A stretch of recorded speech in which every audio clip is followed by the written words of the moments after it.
मिनिटामध्ये माझं मनोगत व्यक्त करणार आहे. मला जाणीव वेळ होतो थोडासा.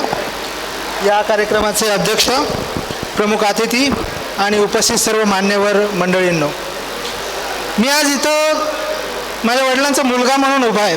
कारण त्यांच्या सहकाऱ्यांनी अनेकांनी मनोगत व्यक्त केलं की त्यांच्यासोबत काम करत असताना त्यांच्या भावना काय होत्या, त्यांना काय वाटलं. परंतु मी जसं म्हटलं, मी आज इथे एक मुलगा म्हणून उभा आहे आणि मी मुलगा म्हणून माझं एक मनोगत मांडतोय. खरं सांगायचं तर माझ्यासाठी आणि माझ्या कुटुंबातल्या लोकांसाठी हा एक थोडासा भावनिक क्षण आहे. कारण ज्या व्यक्तीनं मला चालायला शिकवलं, मला ज्या व्यक्तीनं आयुष्याची वाट दाखवली, कसं जीवन जगायचं हे दाखवलं, तो व्यक्ती आज निवृत्त होतोय आणि त्या संदर्भानं मी आज इथं बोलायला उभा आहे. त्यामुळे माझ्या आणि माझ्या कुटुंबाच्या दृष्टीनं हा थोडासा एक भावनिकतेचा क्षण आहे. संत ज्ञानेश्वरांची एक ओवी आहे, जे जे भेटे भूत ते ते मानिजे भगवंत. या ओवीचा अर्थ मला माझ्या वडिलांमध्ये दिसला. प्रत्येक विद्यार्थ्याकडे, प्रत्येक शिक्षकाकडे नेहमीच त्यांनी मानवतेच्या दृष्टिकोनातून पाहिले. पद, प्रतिष्ठा, पैसा याच्यापेक्षा माणुसकी कितीतरी पटीनं मोठी आहे हे त्यांनी दाखवून दिलं. अतिशय साध्या सामान्य कुटुंबात त्यांचा जन्म झाला, वाढले. परिस्थिती नेहमीच अनुकूल होती असंही काही नाही. अनेक संघर्ष, अनेक अडचणी, अनेक प्रतिकूल परिस्थिती त्यांच्या समोर होती, अनेक आव्हानं त्यांच्या वाट्याला आली. पण त्या सगळ्यांवर मात करत मेहनत, शिस्त, प्रामाणिकपणा यांच्या बळावर त्यांनी स्वतःचं स्थान निर्माण केलं. लहानपणी मी अनेकदा उशिरापर्यंत त्यांना या शाळेची कामं करताना बघायचो. त्यावेळेस मी लहान होतो, मला नाही समजायचं की हा माणूस एवढा लहान म्हणजे उशिरापर्यंत का काम करत असेल. पण मला आज समजतं की ती त्यांच्यासाठी केवळ नोकरी नव्हती, त्यांची ती एक साधना होती. मला आठवतं अनेक वेळेस त्यांना लोक म्हणायचे, लोक काय, मी त्यांना बऱ्याच वेळेस म्हटलेलं की थोडं व्यवहारानं घेत जा, थोडी जमली तर तडजोड वगैरे करत जा. पण माझे वडील मला हसून नेहमी म्हणायचे की चुकीच्या मार्गाने मिळालेलं यश सुद्धा मला नकोय म्हणून. लोकांच्या गर्दीत वेगळं दिसण्यासाठी मोठेपणाची गरज नसते, तर चांगल्या चारित्र्याची गरज असते. हे त्यांनी मला फक्त सांगितलंच नाही, तर त्यांनी जगून सुद्धा दाखवलेलं आहे. त्यांनी केवळ विद्यार्थ्यांनाच नाही तर त्यांच्या सोबतच्या सहकाऱ्यांना जीवन मूल्य दिली. फक्त पुस्तकातलं ज्ञान नाही दिलं, जगायचं कसं हे सुद्धा त्यांनी मला सांगितलंय. एखाद्या विद्यार्थ्याच्या डोळ्यातील भीती दूर करणे, त्याला आत्मविश्वास देणे, योग्य दिशा दाखवणे, हे त्यांनी कार्य अगदी मनापासून केलं. आज एक त्यांचा मुलगा म्हणून मी विचार करतो की माझी सगळ्यात मोठी संपत्ती कोणती, तर मला आज ते जाणवतं की माझी सगळ्यात मोठी संपत्ती म्हणजे त्याने दिलेले संस्कार आहेत. आणि त्यामुळेच मी आज इथे उभा आहे.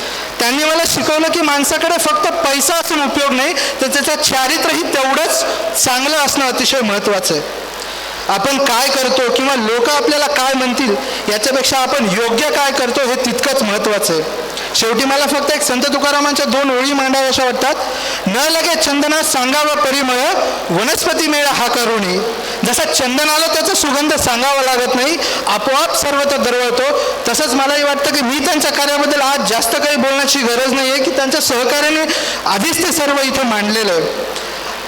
आजचा दिवस आमच्यासाठी थोडासा आनंदाचा आहे आणि त्याला थोडीशी दुःखाची झालरी आहे. हे संमिश्रण असं दिवस आमच्यासाठी आहे.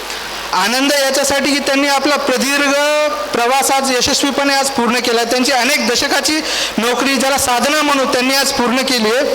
आणि दुःख म्हणजे की त्यांची रोजची शाळा, त्यांची शिक्षकांची चर्चा किंवा त्यांचं जे काही मंडळ आहे त्याच्यापासून ते थोडंसं आजपासून दूर जाणार आहेत. एक मुलगा म्हणून माझ्या मनात आज अनेक भावना आहेत. लहानपणी मला वाटायचं की ते नेहमीच व्यस्त असतात म्हणून. शाळेच्या कामासाठी किंवा अनेक शैक्षणिक कामासाठी त्यांनी बऱ्याच वेळेस स्वतःच्या आरामाचा सुद्धा त्याग केला. वैयक्तिक कार्यक्रमापेक्षा त्यांनी या सगळ्या गोष्टींना अतिशय जास्त महत्त्व दिलं होतं. कदाचित मला आज नाही जाणवलं, म्हणजे मला त्यावेळेस वाटायचं की मला त्यावेळेस कदाचित त्यांचा वेळ कमी मिळाला असेल. पण मला आज मागं वळून बघताना वाटतं की त्यांनी जे जे केलं ते शिक्षणाच्या किंवा विद्यार्थ्यांच्या भविष्यासाठी केलं म्हणून.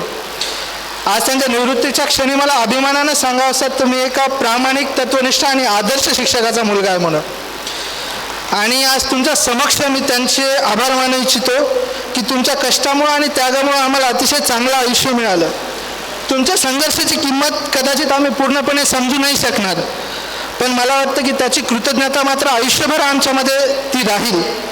आज तुमची सेवा संपत आहे, पण तुमचं मला वाटतं कार्य कधीच संपणार नाही. कारण शिक्षक हा कधीच निवृत्त होत नसतो. निवृत्त हे फक्त पद होत असतं. शिक्षक आणि तो विचार हा कधीच निवृत्त होत नाही.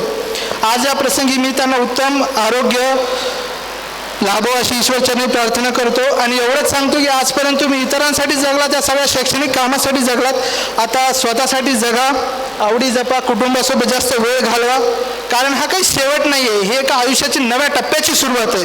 त्यामुळे मी एवढंच म्हणेन की तुम्हाला नव्या आयुष्यासाठी, आयुष्याच्या नव्या इनिंगसाठी खूप खूप आमच्या सगळ्या कुटुंबाकडून खूप खूप शुभेच्छा. धन्यवाद. धन्यवाद.